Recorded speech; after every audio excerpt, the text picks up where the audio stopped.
열왕기하 6장 1절로 7절까지의 말씀입니다.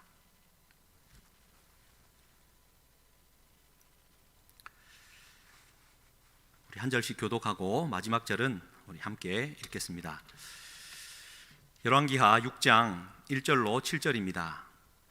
제가 먼저 1절 봉독하겠습니다. 선지자의 제자들이 엘리사에게 이르되 보소서, 우리가 당신과 함께 거주하는 이곳이 우리에게는 좁으니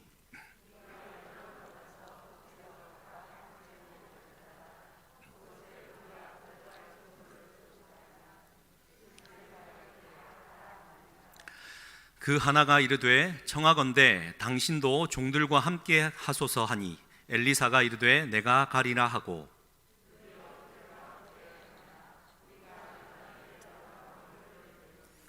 한 사람이 나무를 벨 때에 쇠도끼가 물에 떨어진지라. 이에 외쳐 이르되 아, 내 주여, 이는 빌려온 것이니이다 하니,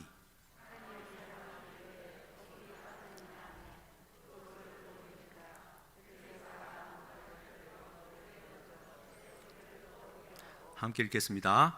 이르되 너는 그것을 집으라 하니 그 사람이 손을 내밀어 그것을 집으니라. 아멘. 예, 말씀으로 빌려온 쇠도끼, 떠오른 쇠도끼라는 제목으로 하나님 말씀 나누겠습니다.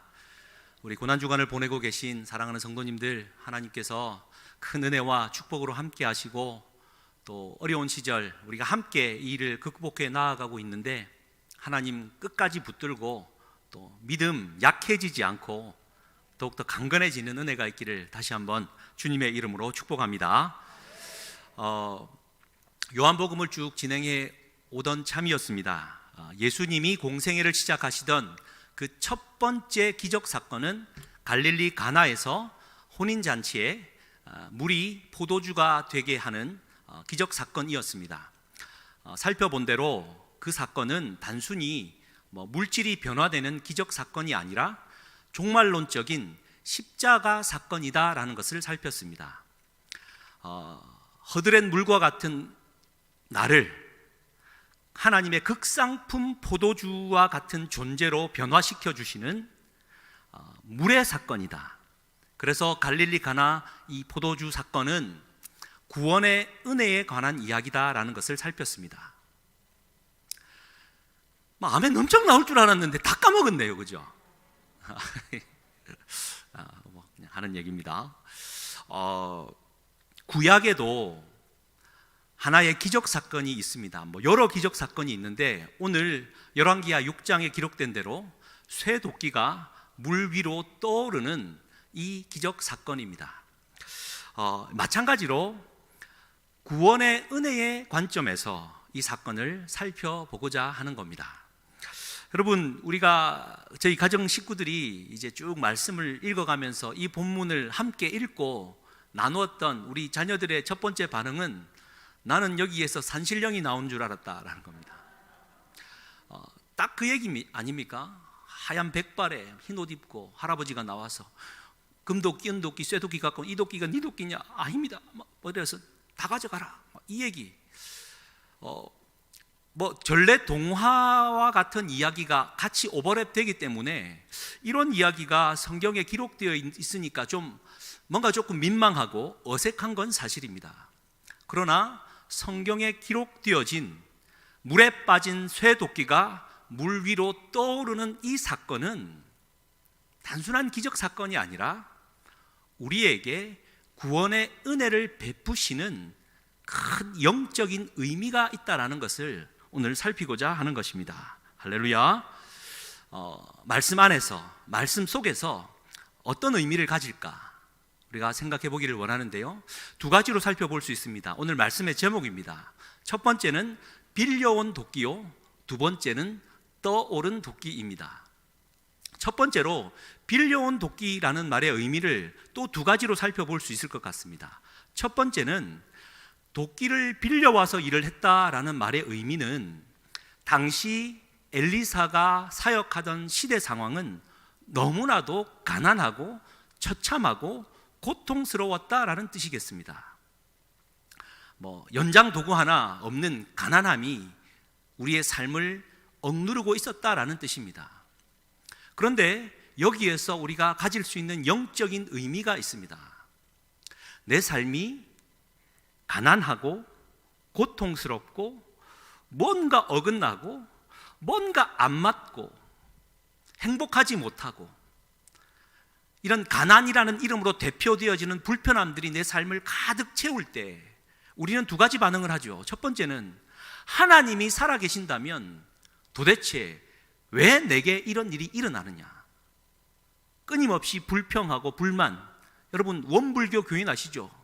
원망하고 불평하고 교만하다가 믿음을 저버리는 사람이 있는가 하면 내 삶이 이렇게 가난하고 찌들리고 고통스럽기 때문에 내가 우리 하나님만을 붙듭니다 라고 믿음으로 달려가는 사람이 있습니다.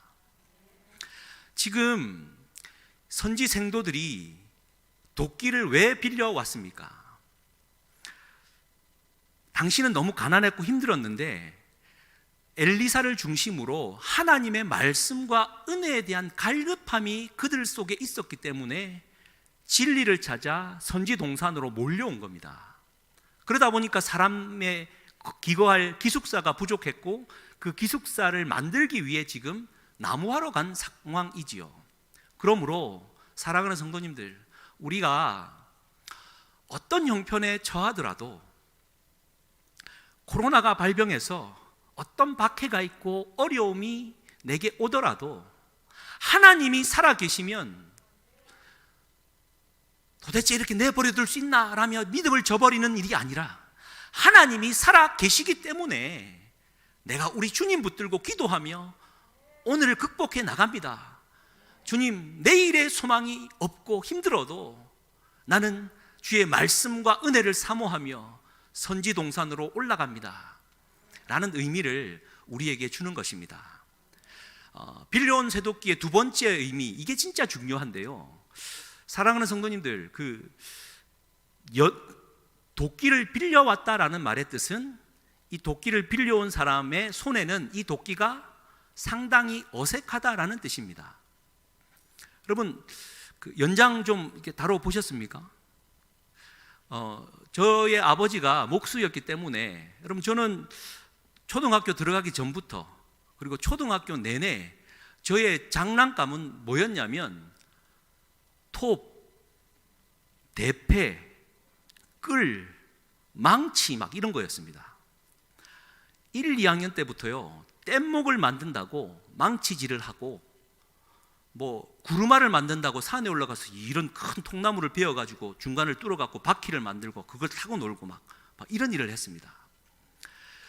오래가 아니라. 그런데 초등학생 이런 친구들이 모여서 일을 해도 얼마나 잘하겠습니까? 항상 일을 하면, 망치질을 하면 어김없이 엄지손가락 꽉 쳐가지고 톱질하다가 톱이 손을 막 날이 찍어가지고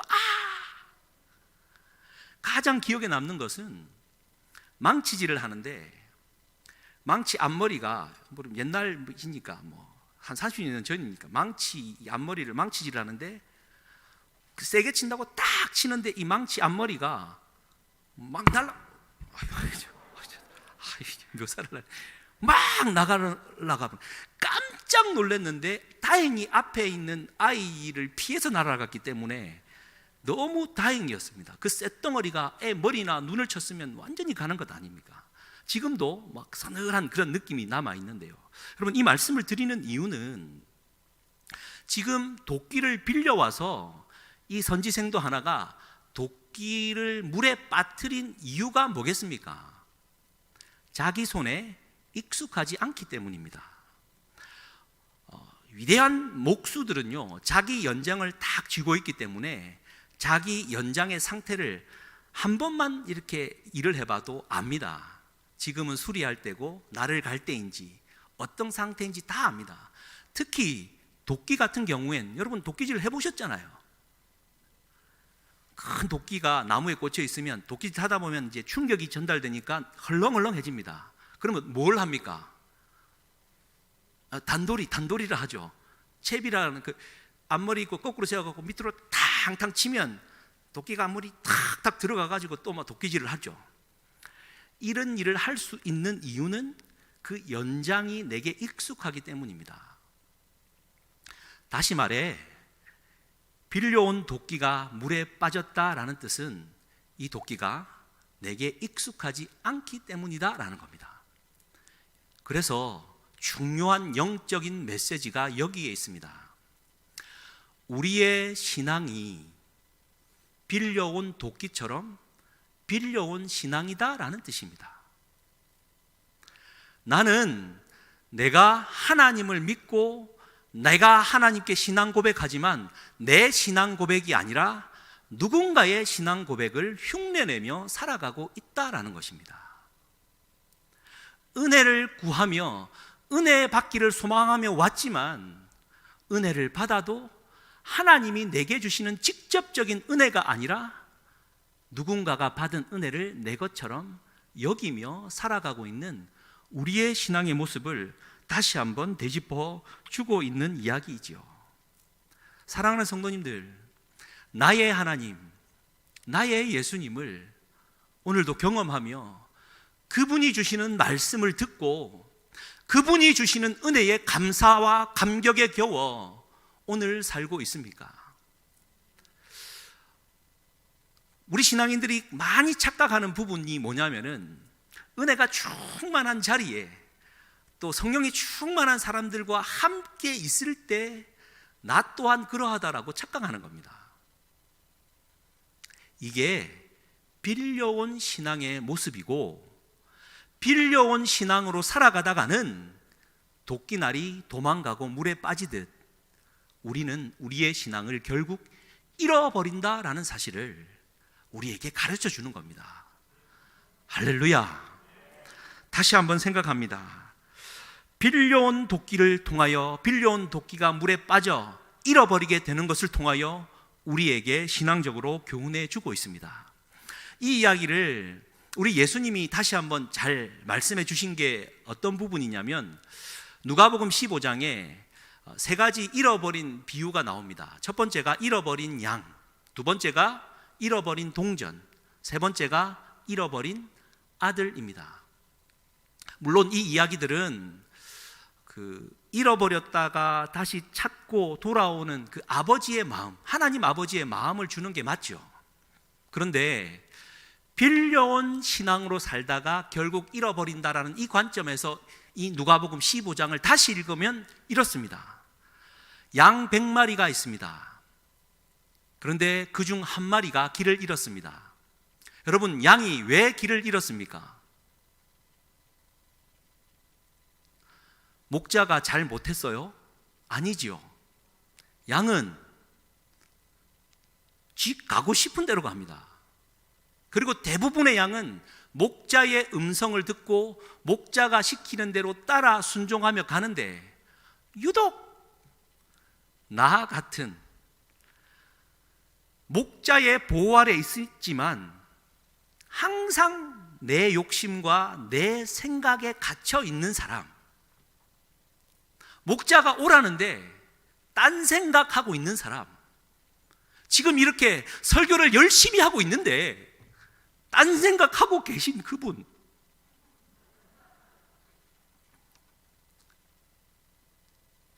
결국 딴 길로 가 길을 잃어버린다라는 뜻이겠습니다.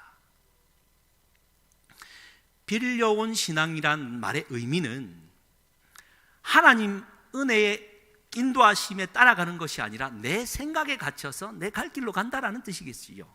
두 번째, 동전을 잃어버렸습니다. 10개 중에 하나를 잃어버렸습니다. 여러분, 이거는 동전이 발이 있어서 지가 숨었겠습니까?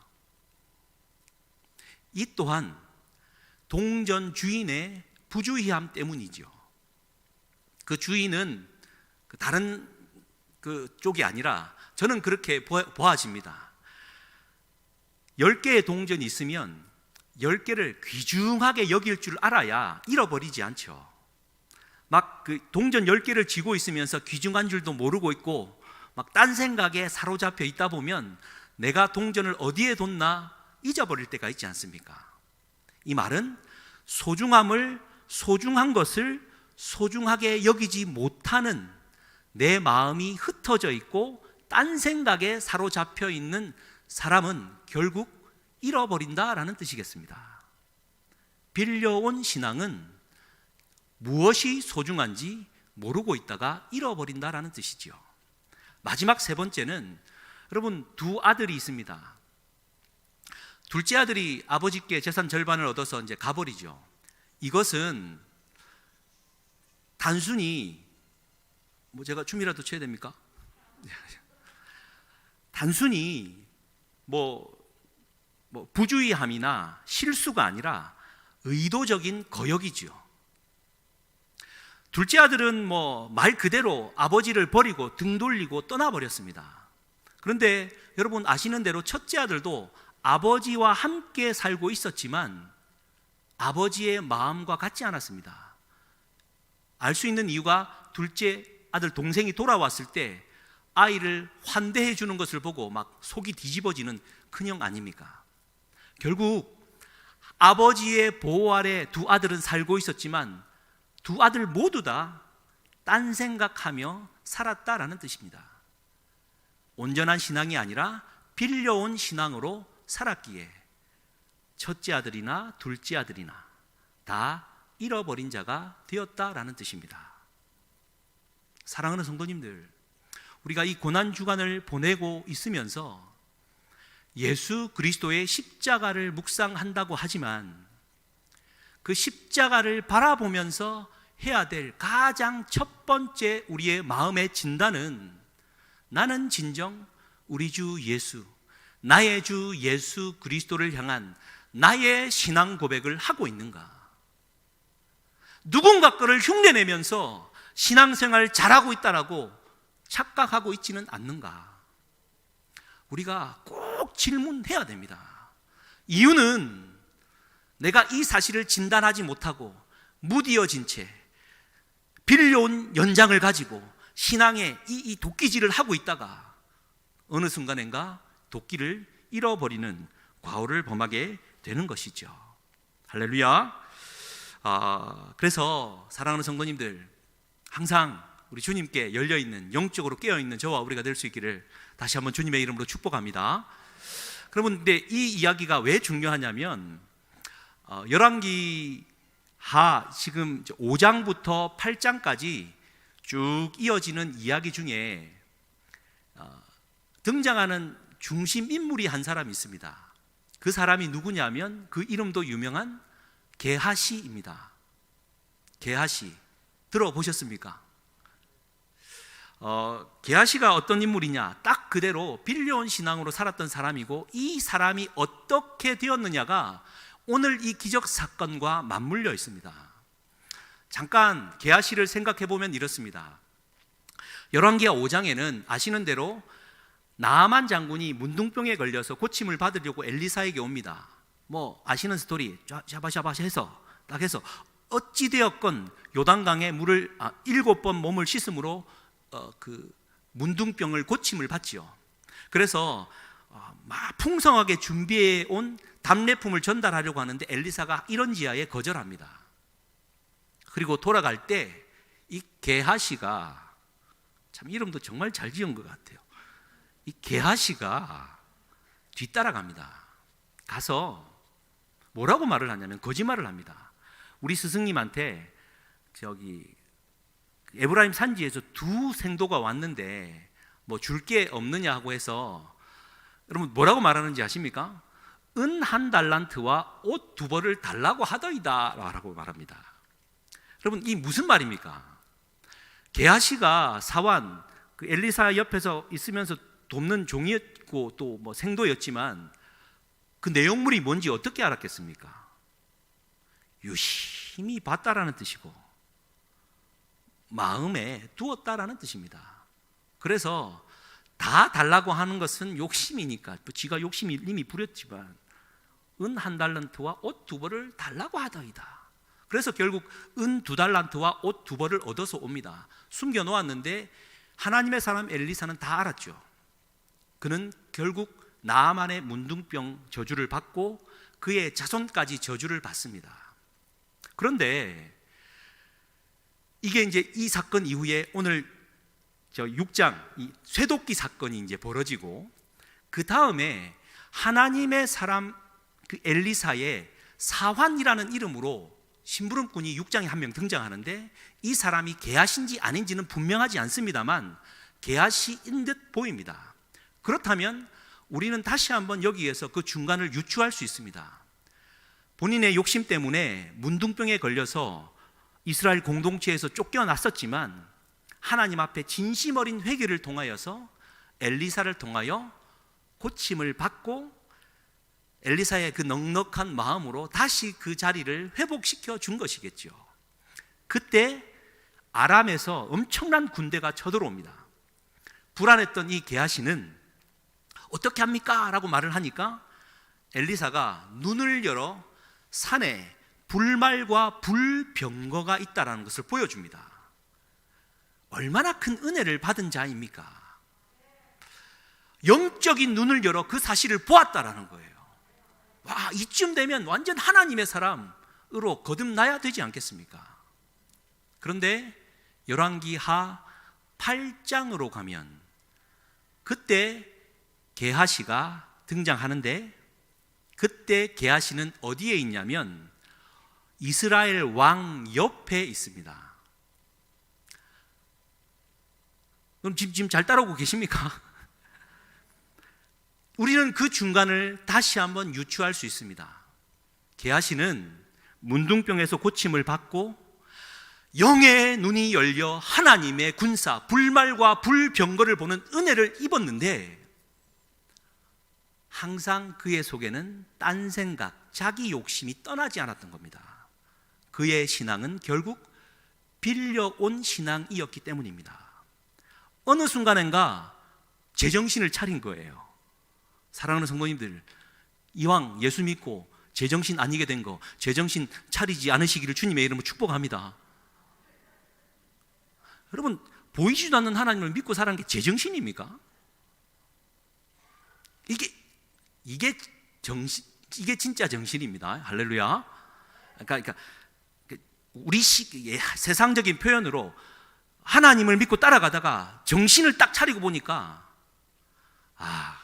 우리 스승 엘리사는 돈에 욕심도 없지.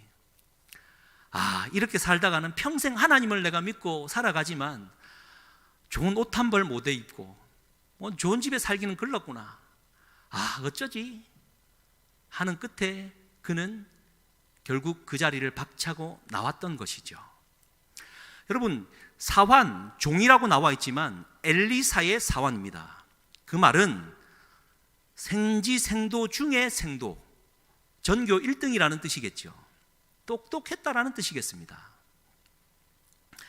나와서 그가 가진 인맥을 동원하고, 옛날로 치면 과거를 보고 오늘날로 치면 사법고시를 통과하여 정계에 진출하였고, 끊임없이 노력하고 인간관계를 통하여 왕 옆자리를 꿰찬 겁니다. 여러분, 그 게하시가 결국 어떻게 끝나는 줄 아십니까? 엘리사가 살려주었던 과부, 7년 동안 쫓겨나갔다 다시 돌아왔을 때 그 과부의 집을 증언해 주는 것으로 그의 인생은 끝나버립니다. 정리하면 이렇습니다. 하나님의 믿음으로 살아가다가 결국 육적인 길로 빠지는 것, 세상 사람들이 볼 때는 게하시는 일개 하나님의 비천하게 살아가던 종의 사환이었다가 이스라엘 왕의 오른팔이 되어 있었다라는 것, 누구나 보아도 성공한 인생이었습니다. 그러나 하나님의 관점에서 빌려온 신앙으로 살았던 그는 결국 한 여인의 삶을 증언해주는 증거 자료가 되고 역사의 뒤안길로 사라졌습니다. 잊지 마십시오. 내 생각대로, 내 계획대로 일이 주구장창 잘 되고 성공의 길을 달리고 있을 때는 여러분 조심해야 합니다. 하나님의 뜻을 구하며 달려가고 있는가? 정말 중요한 것은 하나님은 게하시를 벌하신 게 아니라 내버려 두신 것입니다. 진짜 무서운 하나님의 징벌은 네 할 대로 해라, 내버려 두심입니다. 때로는 가다가 넘어지는 것, 책망받는 것, 그것은 오히려 하나님의 큰 은혜임을 우리가 잊지 말아야 됩니다. 게하시가 빌려온 신앙으로 살았기 때문에 여러분, 도끼가 물에 빠지고 잃어버리게 되는 것처럼 게하시의 인생이 그러했다라는 것 우리가 잊지 말고 우리가 꼭 기억했으면 좋겠습니다. 여러분, 이 게하시 얘기가, 여러분 또 중요한 이야기가 뭐냐면은, 여러분 존 번연의 그 철로 역정을 읽어보면 게하시가 등장합니다. 그런데 이 존 번연이 얼마나 성경을 많이 읽고 또 영적인 사람이었는지, 그 크리스찬과 소망 두 사람이 이제 하늘나라를 위해 걸어가다가 데마라는 사람을 만나거든요. 데마를 만나자 이런 말을 합니다. 나는 당신을 아는데 당신의 할아버지가 게하시고 당신의 아버지가 가룟 유다고 당신은 가룟 유다의 아들이다. 그러니까 영적인 의미로 게하시와 가룟 유다와 데마를 한 가게로 엮었습니다. 여러분, 게하시와 가룟 유다와 데마는 정말 공통점이 많은, 말 그대로 빌려온 신앙으로 살았던 자들입니다. 여러분, 가룟 유다를 아십니까? 똑똑했기 때문에 예수님의 재정을 맡았겠죠. 3년 넘도록 예수님과 동거동락했지만 가룟 유다의 마음 안에는 늘 딴 생각을 품었던 겁니다. 그러다가 결국 이 예수님, 돈에도 욕심 없지, 뭐 어쩌다 보면 십자가에서 죽는다고 말을 하지, 이 예수님 밑에 있다가는 내가 그리던 세상을 경험하지 못하겠거든요. 그러니까 사탄은 그 생각을 알고 예수를 팔 생각을 사탄이 집어넣어 줍니다. 그러면 그때 긴장을 하고 돌이켜야 되는데,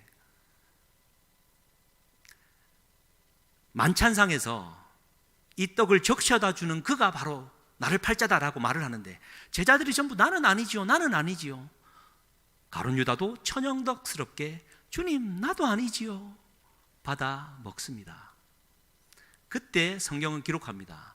사탄이 그의 속으로 들어갔다라고. 예수님과 함께 생활했지만 그는 결국 잃어버린 양으로서 빌려온 신앙으로 살할 수밖에 없었던 자였습니다. 그러면 예수님이 십자가에 죽으시는 것을 목격하고 봤다면, 그리고 양심의 가책이 들었다면 가룟 유다는 뭘 해야 됩니까? 회개하고 돌이켜야죠. 그런데 결국 그는 스스로 목숨을 끊는 것으로 인생을 마무리합니다. 여러분, 자살, 스스로 목숨을 끊는다, 이것은 완전한 자기 포기가 아닙니다. 끝까지 자기 욕심을 버리지 못했기 때문에 스스로 목숨을 끊는 겁니다. 속지 마십시오. 가룟 유다는 결국 하나님과 함께 있었지만 빌려온 신앙으로 살았기 때문에 잃어버린 자식이 되었죠. 여러분, 데마를 아십니까? 골로새서와 빌레몬스 후반부에 보면은, 여러분, 그건 옥중서신으로 바울이 로마 감옥에 갇혀 있을 때 쓴 서신인데, 암 문안 인사를 전할 때 나와 함께 있는 데마도 너에게 안부를 전한다라고 기록합니다. 그 말은 데마는 사도 바울과 함께 목숨을 건 선교 여행을 함께 했고 감옥에 갇히기까지 끝까지 함께 했던 자입니다. 그런데 로마 감옥에 2차로 갇혔을 때, 이제 바울이 순교하기 직전에 쓴 제일 마지막 서신이 디모데후서입니다. 디모데후서 4장 10절에는 이렇게 시작합니다. 데마는 이 세상을 사랑하여 데살로니가로 갔고. 무슨 말입니까? 끝까지 주님을 위해 동고동락하며 주님 나라를 위해 목숨 버리기도 아깝지 않다, 우리 함께 그 길을 가자, 여러분 결심했던 그 무리 중에 데마는 이 세상을 사랑하여 데살로니가 자기 고향으로 결국 돌아가 버린 겁니다. 사랑하는 성도님들, 우리에게 주는 말입니다.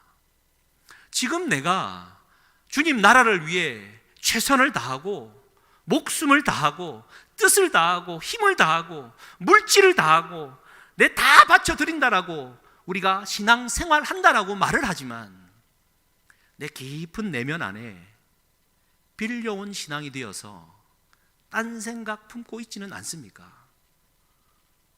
여차하면 떠나버릴, 여차하면 물에 빠져버릴 그난 신앙의 모습으로 있지는 않습니까? 여러분, 그래서 우리는 다윗을 존경하고 또 존경합니다. 첫 번째 대지를 마무리하면서 다윗이 고백했던 시편 31편 19절 말씀, 우리 같이 한번 스크린 보시면서 함께 한번 읽겠습니다. 주를 두려워하는 자를 위하여 쌓아두신 은혜, 곧 주께 피하는 자를 위하여 인생 앞에 베푸신 은혜가 어찌 그리 큰지요. 한 번 더 읽겠습니다. 주를 두려워하는 자를 위하여 쌓아두신 은혜, 곧 주께 피하는 자를 위하여 인생 앞에 베푸신 은혜가 어찌 그리 큰지요. 다윗은 한순간도 빌려온 신앙이 아니라 그분 앞에 서는 자였습니다. 물론 인간이기 때문에 실수하고 넘어지죠. 그때마다 하나님의 음성이 내게 청천벽력처럼 떨어질 때 바로 엎드렸던, 하나님은 언제나 부족한 나에게 베풀어 주실 은혜를 쌓아두고 계시다라고, 내게 지금 베푸시는 그 은혜가 얼마나 큰지 알았던 다윗의 고백, 우리 이 고난주간을 보내면서 함께 되새기는 저와 우리가 될 수 있기를 주님의 이름으로 간절히 축복합니다. 두 번째, 빌려온 쇠도끼일 뿐만 아니라 물에서 떠오른 쇠도끼입니다. 여러분, 참 이제 이때가 좀 당황스럽습니다. 이 쇠도끼가 왜 떠올라야 합니까? 여러분, 난데없이 물에 빠진 쇠도끼가 떠오를 리가 있겠습니까? 쇠도끼가 떠오른 이유가 있지 않겠습니까? 이 말씀을 읽었다라고 여러분 지금 뭐 내일이라도 쇠망치 하나 들고 저 장산 대천공원 호숫가에 가가지고 막 빠뜨리고 나무까지 꺾어다가 막 던지면 덩어리 떠오르겠습니까? 여러분, 하나님도 그런 걸 원하지도 않으시고 하나님이 그런 마술놀이 하시는 분도 아닙니다. 쇠도끼가 떠올랐다라는 이 의미가 너무나도 중요한 것입니다. 여러분, 이 쇠도끼는 내 안에 강철같이 아무런 빈틈없이 우리 주님이 한 곳도 들어올 수 없을 만큼 무겁게 가득 채워놓은 이 쇠도끼는 게하시요, 가롯 유다요, 데마요, 우리요, 나 자신입니다. 그래서 우리는 주님을 떠나면 결국 저 깊은 곳으로 시면에 가라앉을 수밖에 없는 자다라는 것을 가르쳐 주는 겁니다. 그런데 더 중요한 사실은 그렇게 가라앉고 여러분, 내가 지금 연자 맷돌을 몸에 달아 물에 빠뜨려도 된다라고 주님은 비유하지 않습니까? 내가 지금 물에 빠졌는데 끊임없이 잠겨 들어가고 있습니다. 숨을 쉴 수가 없습니다. 고통스럽습니다. 어쩌겠습니까? 그런데 고개를 들어보니까 물 위에 나무가지가 하나 떠 있습니다. 나도 저 나무가지처럼 물에 뜨고 싶다라고 마음에 소원을 합니다. 그런데 어느 순간인가 내가 떠오르기 시작합니다. 나무가지로 착 달라붙는 겁니다. 물 위로 나와서 결국 숨을 쉴 수 있게 되었는데 누군가가 나를 콱 집어내는 겁니다. 여러분, 지금 무슨 얘기하는 것 같습니까? 저는 이 나무가지는 우리 주 예수 그리스도의 십자가로밖에 읽혀지지 않습니다. 여러분, 수십만 톤의 배가 왜 뜨는 줄 아시죠? 물의 부력 때문인데 공기층의 밀도를 밀어 올리기 때문입니다. 왜 쇳덩어리가 물에 가라앉습니까? 공기층이 없기 때문이거든요. 여러분, 우리 영적인 의미로 똑같습니다. 나는 쇳덩어리로 빈 공간이 아무것도 없는 정말 가라앉을 수밖에 없는 자인데, 그래서 하나님을 떠나 끊임없이 심연 속으로 가라앉고 있는 자인데, 어느 순간인가 고개를 한번 들어봤습니다. 십자가가 보이는 겁니다. 아, 저 십자가는 도대체 뭐지? 아, 저 십자가를 내가 한번 믿고 붙들어 보고 싶다 라고 내 믿음을 가지는 순간 성령의 바람이 내 안에 불기 시작합니다. 그러면 쇳덩어리로 가득 차 있던 내 안에 자그마한 공기층이 생기기 시작하는 거죠.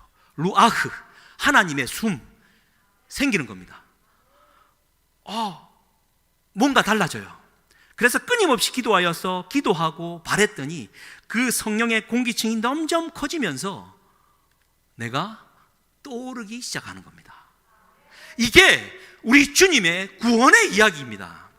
난데없이 금도끼, 은도끼, 새도끼, 이 도끼가 네 도끼냐, 막 착하다, 이런 도덕적인 교훈의 얘기가 아니라 쇠도끼일 수밖에 없는 나의 생각과 내 고집과 여전히 주님을 믿고 은혜 받았다라고 하는 내가 내 생각에 사로잡혀 살아가고 있는 육적인 나를 구원하시는 우리 주 예수 그리스도의 십자가의 구원의 은혜인 것입니다. 그러므로 나는 사랑하는 성도님들은 지금 물에 빠져 있으십니까? 숨쉬기 힘들어 고통 가운데 있습니까? 왜 이래야 되는가 원망하고 계십니까? 그리 안 하시기를 주님의 이름으로 축복합니다.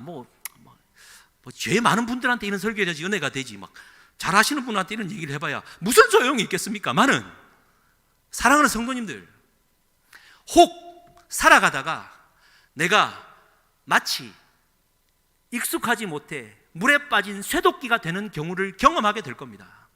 그때 잊지 말 것은 나는 끊임없이 가라앉을 수밖에 없는 존재이지만 우리 주 예수 그리스도 그분의 십자가를 올려다보고 바라고 소원하면 성령의 바람이 불어와 내 안에 공기층이 새겨 쑥 떠오르는 구원이 있다라는 사실을 잊지 마시기를, 저와 우리가 될 수 있기를 주님의 이름으로 간절히 축복합니다.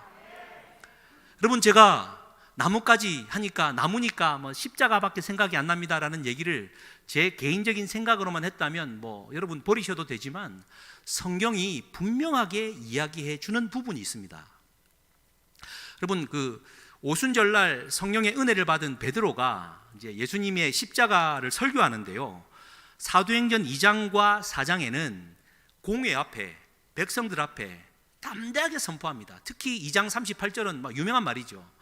너희가 십자가에 못 박은 예수를 하나님이 주와 그리스도가 되게 했다라고 십자가라고 강하게 이야기합니다. 4장에서도 너희가 십자가에 못 박은 예수다라고 십자가라고 말을 합니다. 그런데 사도행전 5장과 사도행전 10장, 특히 고넬료 가정집안에 가서 설교할 때는 뭐라고 말을 하냐면 나무에 매달아 죽인 예수라고 말합니다. 여러분, 그때 나무는 헬라어로 크실론이라는 단어를 쓰는데 나무에 매달려 죽인 예수, 나무라고 표현합니다. 그런데 그 나무를 베드로전서 2장 24절은 다시 자기가 편지를 쓰면서 이렇게 기록하거든요. 친히 나무에 달려 그 몸으로 우리 죄를 담당하셨다. 십자가라고 말을 하다가 베드로는 더 이상 십자가라는 말을 자제하고 나무라는 말, 크실론이라는 말을 씁니다. 그런데 여러분, 이 크실론이라는 말은 어디에 등장하냐면 겟세마네 동산에서 기도를 마치시고 대제사장들과 서기관들이 파송한 이 군사들, 일꾼들이 검과 몽치를 가지고 예수를 잡으러 왔다라고 하는데, 검, 칼과 몽치, 나무 작대기를 가리키는 말이 그 실론입니다. 그러니까 우리 주 예수님은 나무 막대기에 달려 죽었다라고 말을 하고 있는데, 여러분 이게 이해되십니까? 나를 구원하신 예수 그리스도, 그분의 죽음은 얼마나 억울한가. 그 십자가의 죽음 앞에 내가 얼마나 큰 기여를 하고 말았는가.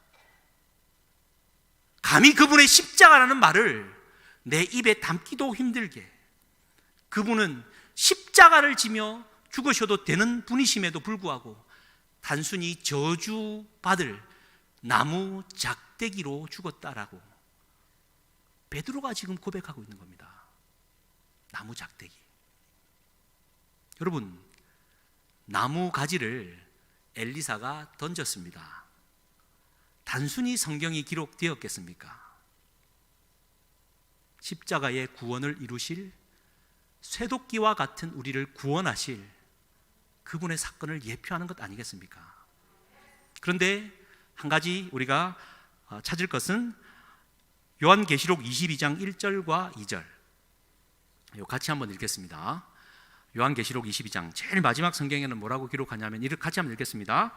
또 그가 수정같이 맑은 생명수의 강을 내게 보이니 하나님과 및 어린 양의 보좌로부터 나와서 길 가운데로 흐르더라. 강 좌우에 생명나무가 있어 12가지 열매를 맺대. 여기까지 읽으면 됩니다. 강 좌우에 생명나무가 있다. 여러분, 저기에서 생명나무가 그 실론 교회입니다. 단순히 예수님을 잡으러 왔던 몽치, 나무 작대기가 십자가로 쓰였을 뿐만 아니라 하늘 보좌에 쭉 깔려있는 생명나무로 성경에는 기록해주고 있습니다. 그러므로 깊은 물속에 빠져있던 쇳덩어리와 같은 우리를 구원하시는 우리 주님의 십자가가 나무가지가 아니겠습니까? 단순히 저도 대학 다닐 때, 야, 성경에 너 저에게 질문했던 안 믿는 친구가 있습니다. 야, 도끼 떠올랐다며. 도끼 떠올랐다며. 야, 이게 말이 되냐고.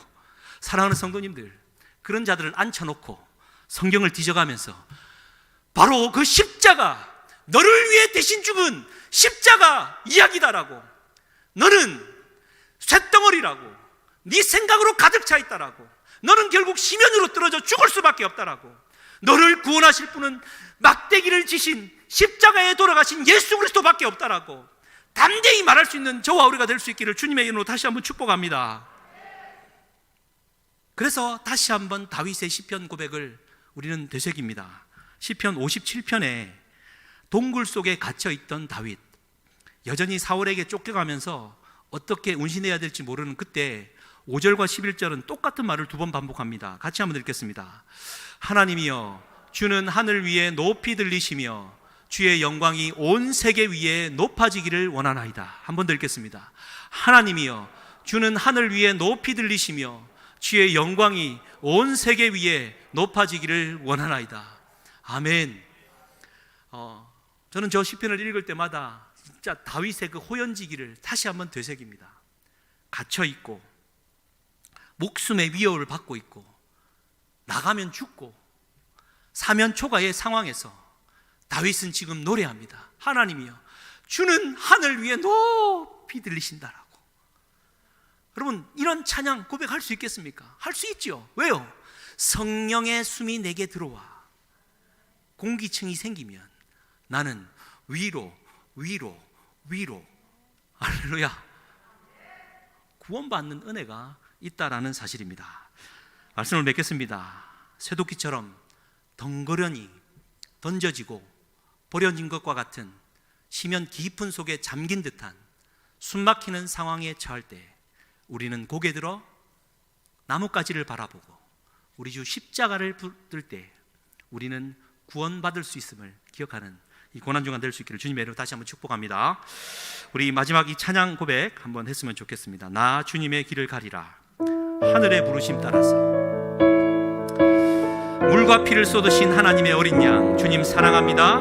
나를 보내주시면 주님 위에 살겠습니다. 한번 고백하겠습니다. 나 주님의 길을 가리라. 하늘의 부르심 따라서 주님의 얼굴을 구할 때 거룩한 성령 임하신 물과 피를 쏟으신 피를 쏟으신 하나님의 어린 양, 주님 사랑합니다. 주님 사랑합니다. 오 주여 나를 보내소서. 주 위에 살리라. 주 위에 따라가리라. 내 생명 다하여 주 복음 전하리. 곧 승리하리라. 그날은 오리라. 난 결코 돌아서지 않겠습니다. 딴 생각 딴 마음 품지 않겠습니다. 물과 피를 쏟으신 하나님의 어린 양, 물과 피를 쏟으신 하나님의 어린 양, 주님 사랑합니다. 오 주여 나를 보내소서. 주 위에 살리라. 주 위에 살리라. 주 따라가리라. 내 생명 다하여 주 복음 전하리. 곧 승리하리라. 그날은 오리라. 난 결코 돌아서지. 주 위에 살겠습니다. 주님만 따라가겠습니다. 주 위에 살리라. 주 따라가리라.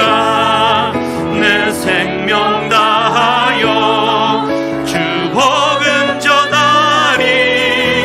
곧 승리하리라. 그날은 오리라. 난 결코 돌아서지 않으리. 십자가, 십자가, 십자가, 십자가, 그 그늘 아래 내 소망이 있네. 십자가, 십자가, 그 그늘 아래 내 생명이. 아멘. 주님 십자가, 십자가, 십자가, 십자가, 그 그늘 아래 내 소망이 있네. 십자가, 십자가, 그 그늘 아래 내 생명이. 마지막으로 한 번 더 고백합니다. 십자가, 십자가, 그 십자가를 올려다봅니다. 성령의 새바람이 불어와 내 안에 가득 차있던 자아를 깨뜨려 주시고 주의 영으로 충만하게 하늘 높이 떠올라 주님 나라를 살게 하여 주시옵소서. 십자가, 십자가, 그 그늘 아래 내 생명이 있네. 주여 한번 부르시고 기도하시겠습니다. 주여, 하나님 아버지여, 주님 나의 주 빠져 잃어버린 양처럼, 잃어버린 나들처럼 하나님이여 제 길로 갈 수밖에 없고, 할아버지 하나님 돌덩어리처럼 쇳덩어리처럼 내 생각과 고집으로 가득 차 오늘도 길을 잃어버렸는지 어디로 가는 줄도 모르고 살아가느니 불충한 종을 용서하여 주시옵소서. 그런 나를 구원하시고자 하나님 막대기 위에 나뭇가지에 달리신 우리 주님을 다시 한번 되새기는 고난주간이 되기를 원합니다.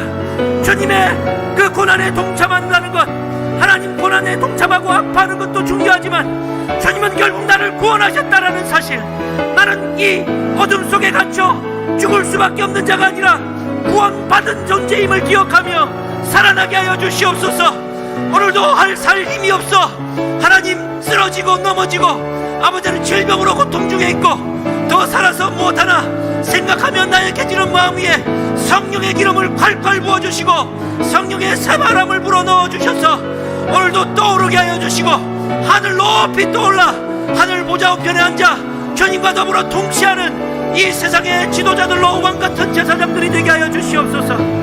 우리 한 가지 더 기도하겠습니다.